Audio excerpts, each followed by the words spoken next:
हरि ओम अपवित्रों सर्वमंगलमांगल्ये शिवे सर्वार्थसाधिके शरण्ये त्र्यंबके गौरी नारायणी नमोस्तुते। जय सिया राम। साथियों नमस्कार। साथियों, एस्ट्रोलॉजर जेके राय का यूट्यूब चैनल पर आपका स्वागत है। साथियों, मैं आज आपको बहुत ही एक काम की और बहुत महत्वपूर्ण जानकारी देने जा रहा हूँ जो आपके आसपास आपके साथ घटित होता रहता है, लेकिन उसके विषय में आपको पता नहीं होगा कि ये घटनाएं का फल क्या होगा। साथियों, हमारे अगल बगल में, हमारे आसपास, हमारे शरीर पर, हमारे नेत्रों के सामने, हमारे बगल में, अगल में तमाम कुछ ऐसी घटनाएं घटती रहती हैं और हम ना जानकारी की वजह से उनके विषय में जान नहीं पाते हैं। साथियों, घटनाएं जो होती हैं शुभ और अशुभ संकेतों को बताती हैं।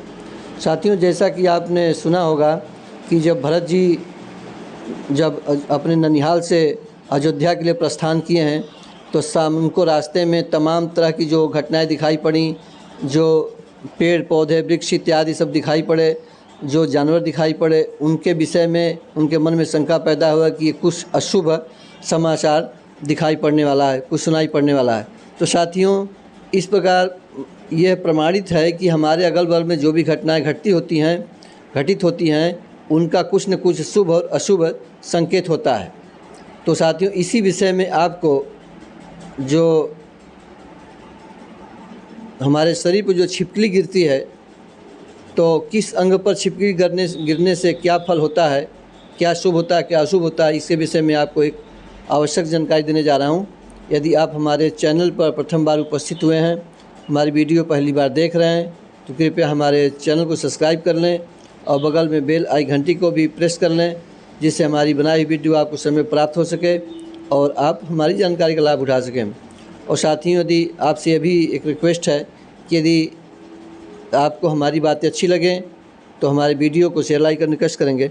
तो साथियों, जैसा कि मैंने चर्चा किया, आज आपको मैं बताने जा रहा हूँ कि शरीर के किन अंगों पर छिपकली गिरने से उसका क्या फल होता है, और उसके बाद आपको उपाय भी बताऊंगा कि क्या आपको उपाय करने चाहिए।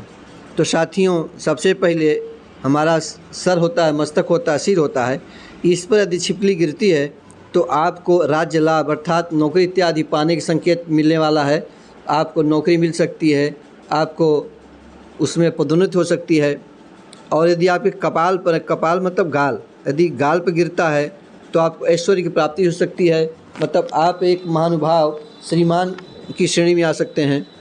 यदि आपके नाक पर छिपकली गिरती है तो आपके सौभाग्य में जो आपका स्टेटस है उसमें आपका उन्नति होगी, बढ़ोतरी होगी, आपके सौभाग्य में वृद्धि होगी, अर्थात आपके आसपास आपके जो वातावरण होगा बहुत अच्छा होगा और आपका जीवन ऐश्वर्यशाली बनने के संकेत प्राप्त हो रहे हैं। यदि दाहिने कान पर यदि छिपकली गिरती है तो आपके आयु में वृद्धि होने का संकेत होता है। साथियों, दाहिने कान के बाद अब बायां कान। साहब, बाएं कान पर यदि छिपकली गिरती है तो आपको अंगूठी, गहने, गुड़िया इत्यादि ये प्राण पाने का संकेत हो रहा है कि आपको निकट भविष्य में ये सब भूषण इत्यादि आभूषण प्राप्त होने वाले हैं। यदि आपकी दाहिनी भुजा पर यदि छिपकली गिरती है तो आपको मान सम्मान, समाज में प्रतिष्ठा, यदि नौकरी चाकरी में है तो उसमें प्रतिष्ठा, ऐश्वर्य, प्रमोशन इत्यादि प्राप्त होने के अवसर मिलेंगे।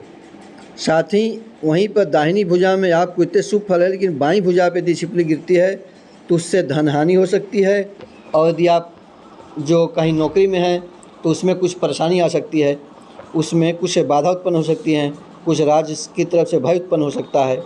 यदि कंठ पर गिरती है छिपकली तो आपके शत्रुओं का नाश होने वाला है, शत्रु आपसे पराजित होने वाले हैं, शत्रु स्वयं भी आपके सामने सरेंडर कर सकते हैं। और पीठ के यदि मध्य में छिपकली गिरती है तो आपके घर में का वातावरण अशांत हो सकता है, घर में अनावश्यक विवाद हो सकता है, लड़ाई झगड़ा हो सकती है, क्लेश हो सकता है। यदि पीठ के बाईं तरफ छिपकली गिरती है तो निकट भविष्य में कोई रोग उत्पन्न होने वाला है। यदि पीठ के दाहिनी तरफ गिरती है तो सुख लाभ होगा। और दाएं कंधे पर गिरेगा तो विजय और सफलता प्राप्त होने के संकेत हैं। वहीं अगर बाएं कंधे पर गिरेगा तो दुश्मनों से भय होने का संकेत है। साथियों इसके साथ में यदि कमर पर छिपकली गिरती है तो रोग का भय हो सकता है, और यदि दाहिनी जांघ पर छिपकली गिरती है धन हानि हो सकती है, और यदि बाईं जांघ पर गिरती है तो पुत्र से धन लाभ के संकेत हैं। और दाएं हाथ पर छिपकली गिरती है तो धन लाभ प्राप्त होने का योग बन रहा है, और अगर बाएं हाथ पर छिपकली गिरती है तो धन हानि का योग बन सकता है। साथियों यदि नाभि पर छिपकली गिरती है तो पुत्र प्राप्ति का संकेत है, और साथियों का हृदय पर छिपकली गिरती है तो सुख यश प्राप्ति के का समय आ गया है आपको। यदि गुदा स्थान पर गिरती है तो रोग से भय होने का संकेत आ रहा है। साथियों यदि गुप्तांग पर छिपकली गिरती है तो मित्र से भेंट की संभावना दिखाई पड़ रही है, और दाहिने पांव पर यदि छिपकली गिरती है तो आप कहीं भ्रमण पर, यात्रा पर, घूमने फिरने कहीं जा सकते हैं। और यदि बाएं पांव पर छिपकली गिरती है तो रोग और क्लेश हो सकता है। और साथियों पाँवों की अंगुलियों पर यदि छिपकली गिरती है तो भी यात्रा करने का योग बन सकता है। और यदि गर्दन पर छिपकली गिरती है तो आपको यश और लाभ सम्मान प्राप्त होने का योग बनने वाला है। साथियों जहाँ जहाँ पर मैंने दाहिना और बायां का जिक्र किया तो उसमें थोड़ा सा भेद समझ लें कि पुरुषों के लिए दाहिना अंग शुभ होता है और स्त्रियों के लिए बायां अंग। जैसे कि मैंने बताया कि दाईं जांघ पर यानी दाहिनी जांघ पर छिपकली गिरने से धन हानि होगी, और बाईं जांघ पर गिरने से पुत्र से लाभ होगा। तो वहीं पे यदि यह दाहिनी जांघ को आप पुरुष मानिए, और यदि स्त्री हैं तो उनको बाईं जांघ शुभ होगा, नहीं स्त्री होंगे उनको जो है बाईं जांघ पर धन हानि होगी, और पुरुष को दाहिनी जांघ पर धन हानि होगी। ये थोड़ा सा विभेद समझ लीजिए। जहाँ पर दाहिनी बाएं में फ़र्क दिखाई पड़ रहा है कि दाहिने पर शुभ है बाएं पर शुभ है, तो वो स्त्री के लिए बाएं शुभ हो जाएगा, पुरुष के लिए दाहिने शुभ हो जाएगा।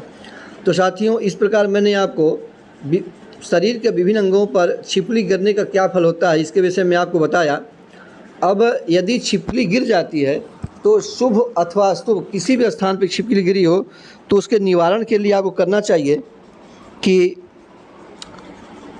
जब छिपकली गिरे तो जो भी आप वस्त्र पहने हो तो पूरे संपूर्ण वस्त्रों के साथ ही आपको स्नान कर लेना चाहिए, और स्नान करने के पश्चात आपको जो काले तिल हैं, काली उड़द होती है और घी इत्यादि को किसी बर्तन में डाल करके और उसको ढक करके किसी ब्राह्मण को दान कर दें, अथवा आपके समीप में कोई गरीब व्यक्ति हों जो उनको आप दान कर दें।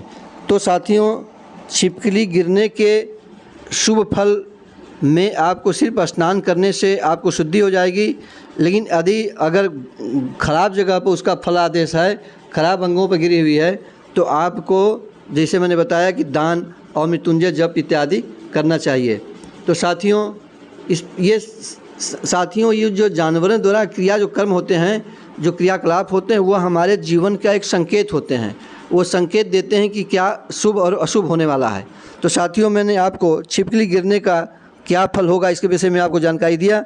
यदि आपको हमारी बातें अच्छी लगी हों तो हमारे वीडियो को शेयर लाइक करने कष्ट करेंगे, और यदि आपने चैनल को सब्सक्राइब नहीं किया है तो कृपया हमारे चैनल को सब्सक्राइब कर लें। मिलते हैं अगले वीडियो में, तब तक के लिए नमस्कार। वीडियो देखने के लिए आपको बहुत बहुत धन्यवाद साथियों।